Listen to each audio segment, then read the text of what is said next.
The session is on budget and the fiscal policy, and our topics will be fiscal policy, budgetary concepts, tax related concepts, and survey. Okay. This session will be conducted in two parts because this was supposed to be a bit longer. So in this first part, I am covering the first 4 of the topics. In the second half of this session, which will be uploaded after 2 days, there will be budget and there will be current affairs. Okay. So I will cover entire current affairs of 2022-23 in that session along with the questions on the budget. Let us start with the fiscal policy concepts. So the standard concepts that we have to discuss here is how the fiscal policy work. So fiscal policy, I hope all of you already know about it. It's a revision class, so I will very quickly provide a very short summary of it. Fiscal policy work through change in tax rates or introducing or removing taxes. Okay, it can increase tax rate. If tax rate go up, what happens? It discourages demand. Okay, if income tax go up, what will happen? You will have less income. There will be income effect on your demand. Okay, so through income effect, your demand will go down. You remember the income demand curve? And if you do not remember, you need to watch the microeconomic session. And if instead of income tax, if we increase the GST, what will happen? If we increase the GST, prices will rise because GST basically is added to the price of the product. And when price will rise, there will be price effect on the demand, and this will also reduce the demand. So whether your income fall down or price rise, either way your demand is going to come down. So tax increase negatively influence demand. Okay. Similarly, introduction of tax, new taxes will also discourage demand. Removal of taxes will encourage demand. If tax rate go down, demand will go up. So demand is the most important factor that fiscal policy influence through tax rate. Then let us talk about expenditure.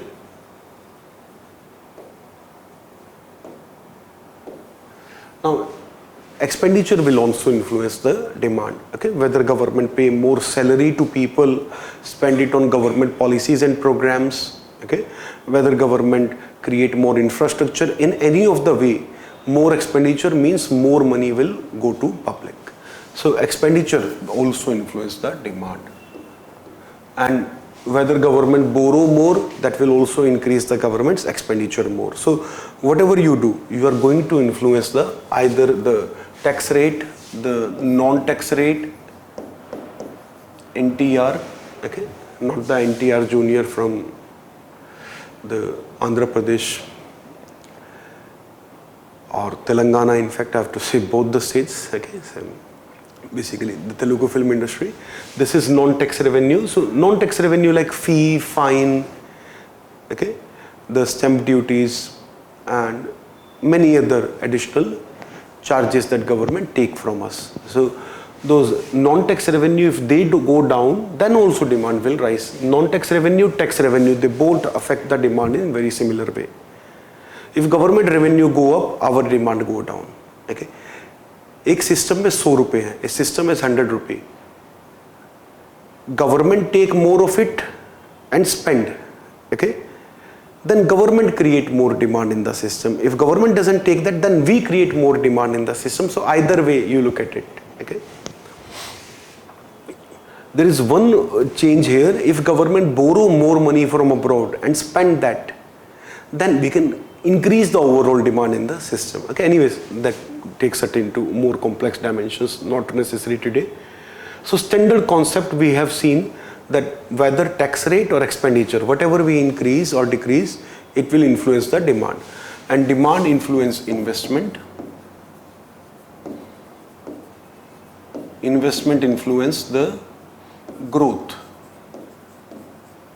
Okay. And also influence employment. It will also influence poverty. It will reduce poverty if growth improves. So basically, if you see, all of these are very important objective for government, and by influencing demand in fiscal policy, we affect these. Okay, if we are able to increase demand in the targeted group, we will directly influence poverty. Okay, investment affects poverty, demand itself also directly affects poverty. We need to remember that also. So through fiscal policy, we can influence all such factors, and that will definitely improve the proposition if we are able to influence these. So these are all very positive indicators if we are able to increase employment, decrease poverty, improve growth by encouraging demand, because all of that is possible.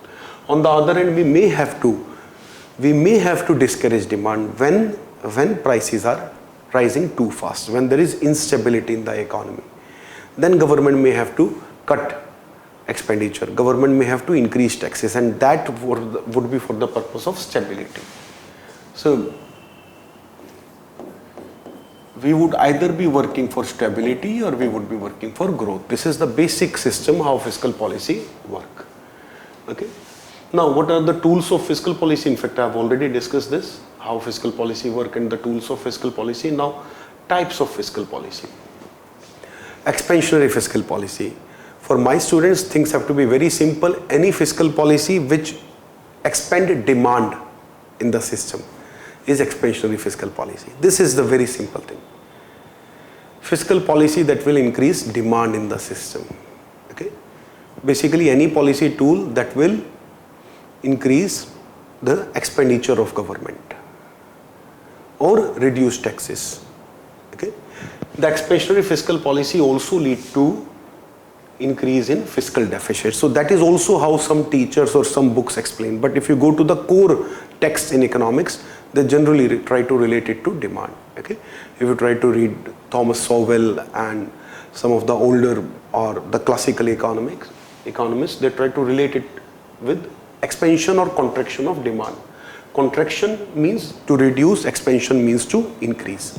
So any policy which influence demand in a positive way is expansionary fiscal policy.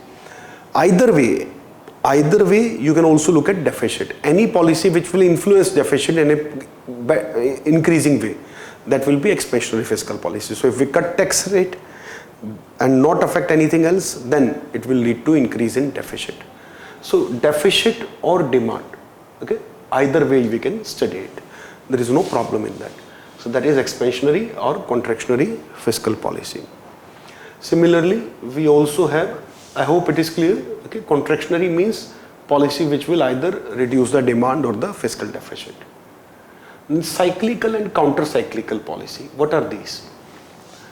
There are business cycles which lead to higher growth or better growth. Okay, all of you have seen this classic wave, let us say wave graph. Okay, and then there are very famous wave equations also. So there is de Broglie's and many others. Anyways, topic is a bit different here. So economic cycles also happen like this wave function. Okay, so there are boom and then there are recessions also.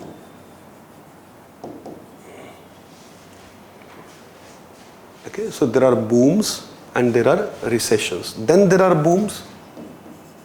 Generally, there is a period of recovery, then slow down. Recovery, then slow down. That is also either way to explain. So that continuously happen in the economy. As a government, our objective is always to increase the duration of this boom period, recovery period. Okay, when economic growth is faster, okay, people are in a better of condition. And our objective is always to cut down this recession. So here, when there is recession, we adopt counter-cyclical. We counter this cycle. We oppose this cycle.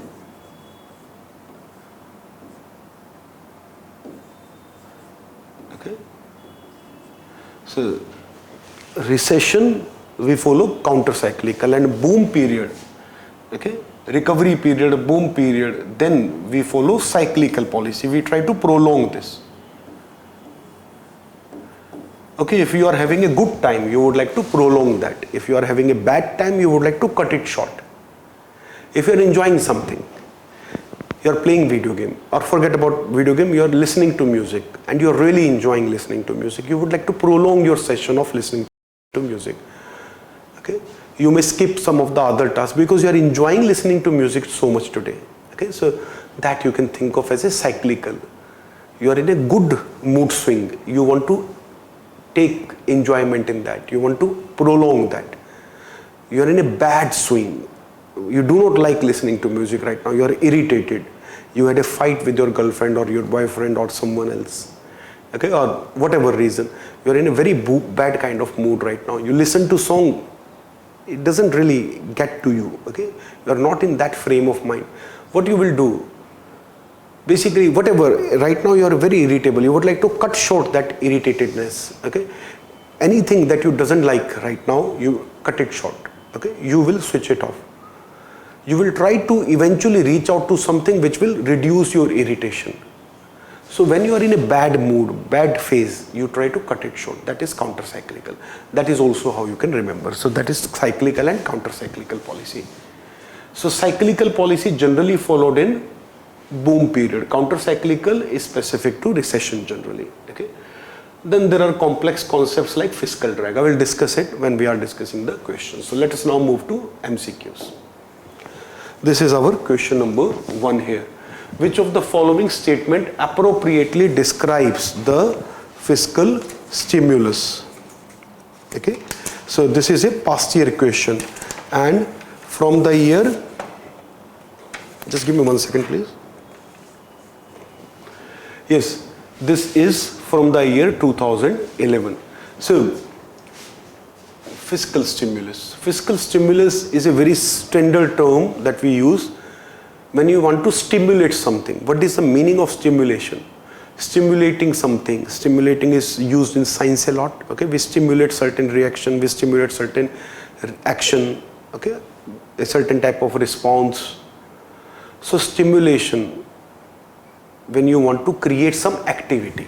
Okay, when things are dull and you want to create some activity, that is stimulus. Generally, okay, the standard meaning. Now fiscal stimulus, through fiscal policy you want to create activity.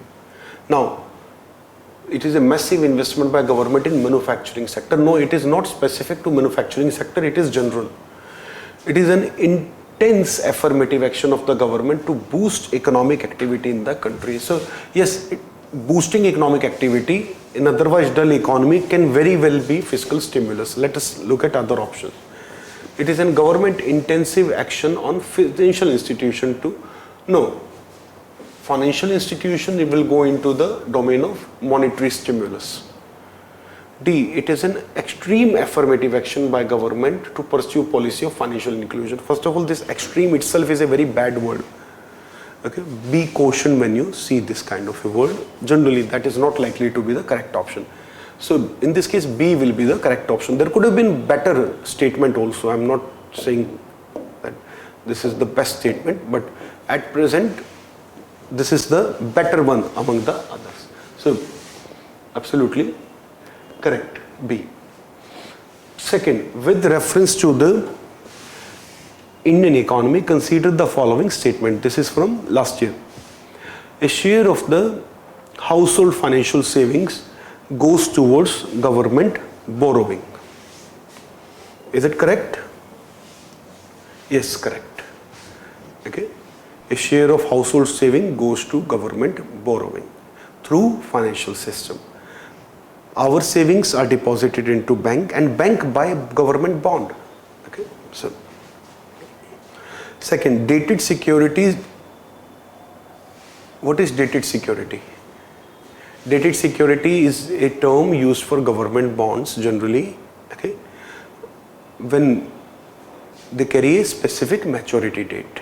Okay, so generally all the bonds carry maturity date. So dated security is a widely used term for bonds issued at market related rates in auction, form a large component of internal debt. So here we are talking about the government debt in India. In India, the government debt, there are two components, external, internal. The internal debt is about 80%. And within the internal debt, the fixed interest borrowing is very less. The variable, the fixed interest borrowing is very less, whereas the discounted bonds are significant majority. Dated bonds or dated securities generally reflect that these securities do not offer rate of interest. Okay, these securities do not have a fixed rate of interest, fixed coupon securities. These are the securities which have a maturity date and a value, and right now they will sell on the basis of auction. Okay, anybody, for example, there is a government bond worth 5 crore rupees. Okay, it has a maturity date of 2030, let us say. Right now we are in 2023. After 7 years this bond will mature, means in 2030 anybody who has this bond will get 5 crore rupees. So if I buy this bond, I have to wait for 7 years for this bond to mature and become 5 crore. So today I will never give 5 crore for it. Today it will sell for something like, let us say 3 crore or 2.5 crore, okay, maybe 3 crore. So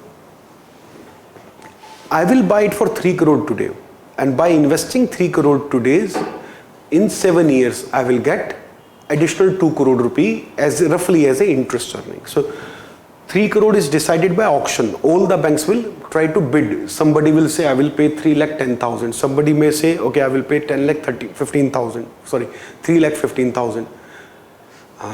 Sorry, I'm using wrong units. 3 crore 15 lakhs. Okay, so anybody who is ready to pay highest for this bond will get this bond. So that is how government bonds sell. So that is the largest component, and that part is correct, and both of these are correct actually. So in this case C should be the answer. Which of the following is correct regarding to the term fiscal drag? So what is fiscal drag? Fiscal drag is a term used in a very specific context. Okay, so it happens in a country with a very progressive tax system. Okay, in a country where the tax system is very progressive, means with higher income you pay very high tax, lower income you pay very less tax. Tax rate changes a lot with income level. That is progressive tax system. Now what happens, for example, in an economy where there is progressive tax and a system like dearness allowance that we have in India, okay, which is inflation linked wages.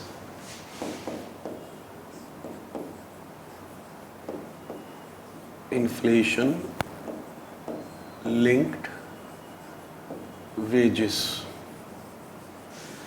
Okay, so that is dearness allowance. So in a country where we have system like this, their fiscal drag is experienced often. What happens, let us say in this country we have massive inflation. For some reason this country experiences 20% inflation. 20% inflation is very high. Now when prices rise this fast, very very fast, government employee or any employee who has protection from inflation, their wages are linked to inflation. Their wages will always increase at least to the rate of inflation, so that they are not worse off. So somebody, let us say, who was earning 50,000, now they get additional DA of 10,000. Let us say now they would be getting 60,000, so that they can continue to purchase what they were purchasing earlier. Okay, जो पहले 50,000 में मिल रहा था वो 60,000 में मिलेगा अगर inflation 20% है तो. If inflation is 20%, you will be buy the same product for 60,000, which was earlier available for 50,000. So because of the inflation linked wages, inflation immediately led to salary hike for people. Now when these people have salary hike, they go into higher income category. Many of them will go into higher slabs also. So what will happen, people will have to pay higher tax because they have shifted to higher nominal income even though their real income is same. So that is fiscal drag on the economy. So this lead to decrease in the real income of people. Their real income originally is same because of increase in their salary by DA, but later on because they have to pay higher tax, post tax disposable income has fallen. Real disposable income of these people is now less. So this is the problem, and that is called fiscal drag. Such type of an economy experiences fall in demand significantly due to rise in inflation. So that is exactly fiscal drag. It refers to a situation whereby income growth moves taxpayer into higher tax bracket. Okay. Now this is correct, okay, but not the best statement. Income growth, it is not clearly given whether this is real income growth or nominal income growth, but it is not wrong also. It is incomplete information. It is a result of increased consumer spending. No, this is incorrect. It tend to increase the demand in the economy. No, it tend to decrease the demand. Progressive taxation by government prevent fiscal drag. This is also wrong, because progressive taxation is the reason for fiscal drag. So in this case, A is correct. Okay, I told you A is not the best statement, but still is the correct one. So that is what we have done here. A is the answer. Question number 4. Consider the following statement. Counter-cyclical fiscal policy always deepen recession. Counter-cyclical policy try to reduce the recession, not deepen it, and amplify economic expansion. No, okay, this is cyclical policy. During a boom in the economy, okay, pro-cyclical fiscal policy aims at raising taxes and cutting public expenditure. This is also wrong. Both are wrong. When you have a boom in the economy, you follow cyclical policy, okay, pro-cyclical or cyclical. And what would be a cyclical policy during boom? That you cut the taxes, that you encourage the growth. So second is also wrong here. So it would be neither 1 or 2. D would be the answer in this case. Question number 5. Which of the following statements are correct regarding deficit financing? Okay. Deficit financing basically is the procedure through which government finance their deficit. External grants are the best mean to finance the deficit. This is not a good statement. Okay. It is definitely not best. It has some advantage, some disadvantage. You can't say that it is best. External, internal, they both have their specific advantage, disadvantage. For example, external debt can be very problematic when your exchange rate suffers. So that is the problem. So this first statement is wrong. External borrowings have edge over internal borrowing due to crowding out effect. So what is crowding out effect?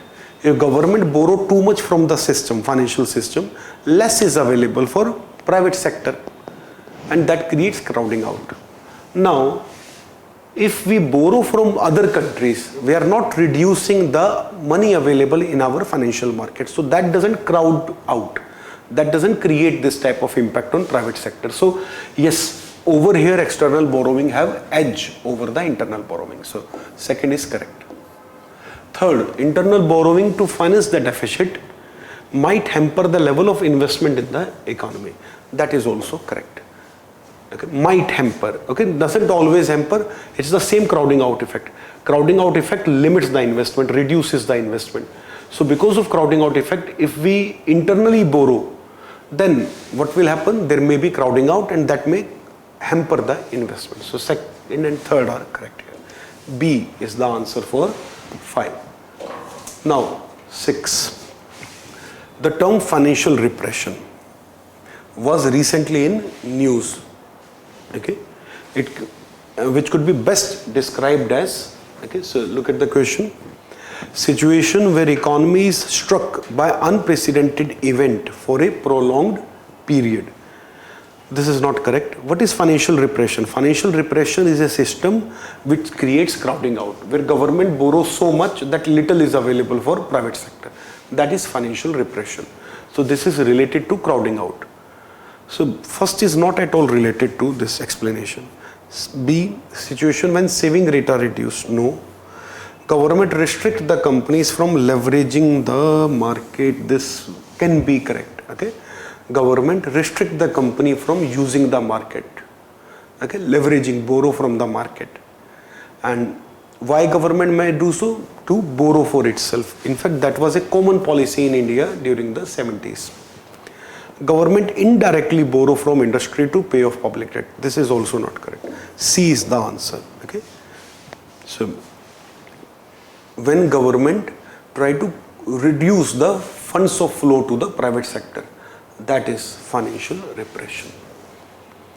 So sixth answer is C here. 7th, which of the following consider the following statement with respect to the impact of higher fiscal deficit in an economy. If we have a high fiscal deficit, then what happens? If fiscal deficit is high, government have to borrow more. Okay, and when government have to borrow more, or basically high fiscal deficit creates more borrowing, and it also creates more inflation. Inflation is the most primary and important factor. Okay, fiscal deficit is also possible to fund by printing of more currency. Okay, we are not saying Indian economy, in an economy, so maybe that is possible. So borrowing is not necessary, but generally we borrow. Now decrease in the real interest rate, that will happen. What is real interest rate? Interest rate minus inflation. Okay, it's a very simplified version of the real interest rate, but you can get it from here. If inflation rise, the real interest rate will fall down, and that is exactly what happens after fiscal deficit. It may lead to crowding out of private investment. If government has a high fiscal deficit, then government is also likely to borrow much more, and that would also encourage more borrowing and crowding out. So may lead to, okay, doesn't always necessarily, but may lead to crowding out. That is correct. So A is the answer here. Both are correct. Question number 8. With reference to Indian economy, which of the following is correct regarding a balanced budget? Okay, what is balanced budget? When expenditure and revenue, they are very similar or equal. A gender-centric budget which provides equal employment to both men and women. No, not the balance between gender. Budget based on environment-centric approach. No. Budget which becomes less viable at times of recession and high unemployment. This appears to be correct. Okay. During recession and high unemployment, government is required to give a fiscal stimulus. It is expected to cut taxes. It is expected to give support to the economy. For example, during COVID lockdown, Indian government provided. So balanced budget is not possible to follow during those times. So that appears to be correct, but we have to look at the fourth option also. Budget that allow government to spend more on the public welfare scheme than on capital formation. No, there is no specific. Okay, D is not correct. So C is the answer. External debt vis-a-vis internal debt in the government, total debt increase means government is now borrowing more from outside than from inside the country. What is likely to happen to the Indian economy after? So it may bring down the interest that government pay on its debt. That is actually correct, because the international interest rate are less than India. Okay, in India interest rate are higher. If we are borrowing more from abroad, either we are borrowing from friendly countries like Japan, okay, USA, or we are borrowing from international institutions. So in that case also we would be borrowing at low interest rate. So it definitely is likely to bring down the interest rate. Not just may, most likely in fact. In the short term, it may lead to rupee depreciating against dollar. No. This is very important. When you borrow more from abroad, what happens? When you are borrowing in the short term, right now you are getting more cash. Foreign currency is coming in your country. And when foreign currency is coming in your country in more number, that your currency is likely to appreciate rather than depreciate. Okay? The foreign currency supply is increasing in comparison to domestic currency. So in the short run, when you are borrowing, there would be appreciation, not depreciation. Okay? So second is wrong. It may have a negative impact on Make in India initiative. We're talking about external versus internal debt. Okay, when we are borrowing more from abroad, then okay, we have to look at the second statement now again to understand third. Depreciation of rupee was wrong here. What really happens is appreciation. When appreciation of rupee is happening, then it is true that for foreign investors your country may become less attractive. So any type of investment, whether it is under Make in India or PLI or any program, will become less attractive if rupee is appreciating. So third is correct. Okay, it is a tough question to figure out, but if you can figure it out, you can understand that your concepts are really good. Fourth, it can hamper country ability to invest in social and physical infrastructure. Why? This will not happen. If we are borrowing from outside or inside, doesn't matter. Okay, it will not curtail this. So in this case, answer would be B, 1 and 3. It was a tough question. One of the toughest that we have seen so far in this test or in this discussion. Question number 10. If there is a growth of revenue deficit as percentage of fiscal deficit, you have to remember fiscal deficit contains the overall deficit, okay, both capital and revenue deficit. So it is very well possible within fiscal deficit, means fiscal deficit remains 4%, but revenue deficit increase from 1.5 to 2.5. This situation we are talking about. So what this possibly indicate? Creation of large number of new airport and road by government, wrong, because then capital account expenditure would have been higher. Higher revenue deficit show higher revenue expenditure. So increase in subsidy, that is correct because that is a revenue expenditure. Lower net capital accumulation in the given period. Now this is bit tough to decipher for some of you. Lower net capital accumulation means lower net investment in the economy. So this is the obvious implication of this. When you are spending less on capital formation, means the capital account, there will be lesser capital accumulation. So third is also correct. Answer would be B, 2 and 3 only. Okay. Next. Which among the following accurately represents the relationship between interest rate growth rate differential, okay, interest rate growth rate differential and debt sustainability. Okay, what is interest rate growth rate differential? That it essentially signifies the difference between interest rate that we have to pay on our loans, government has to pay on the loan, minus the growth rate. Okay, this is essentially IRGR D. Okay, so IRGD.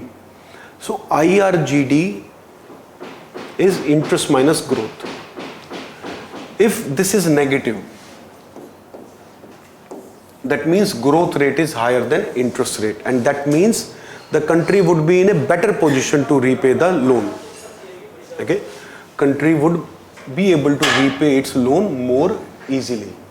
That is the implication. So it make it easy for us to pay debt. Debt sustainability improves. Okay. Whereas if it is positive, then we have a problem. So it was in the survey. This topic was discussed in economic survey, where it argued that countries like Japan, USA have negative IRGD because over their interest rate is very low. Even though their growth rate is very poor, but their interest rate is so low that with a very poor growth rate also they are able to achieve negative IRGD. Whereas in case of India, interest rate is very high, but growth is even higher than this generally. Okay, so that is why in India IRGD is also negative like many other Western countries. So India specifically enjoy this type of, let us say, relationship between interest rate and growth. China also enjoy the same, by the way.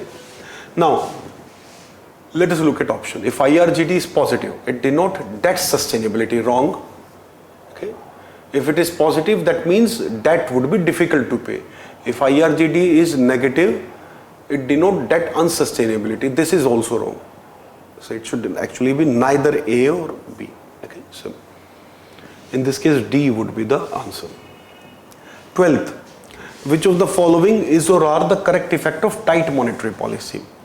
Okay, although this topic is fiscal policy, but I kept a question on monetary policy.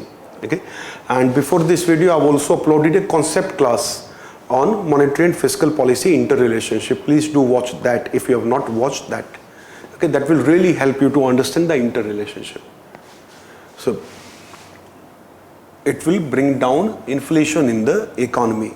Tight monetary policy means we reduce the money supply, and we do it for controlling inflation. First is correct. Second, it will lead to increase in government bond yield. Okay, bond yield is a topic I will take with monetary policy, but as I said, I've specifically kept a question on monetary policy here, and for now you can simply understand that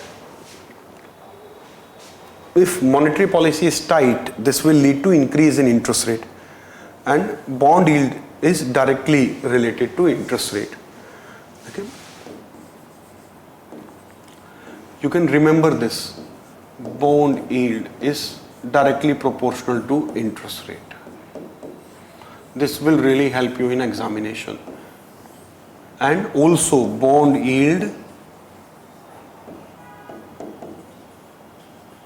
is inversely proportional to bond price.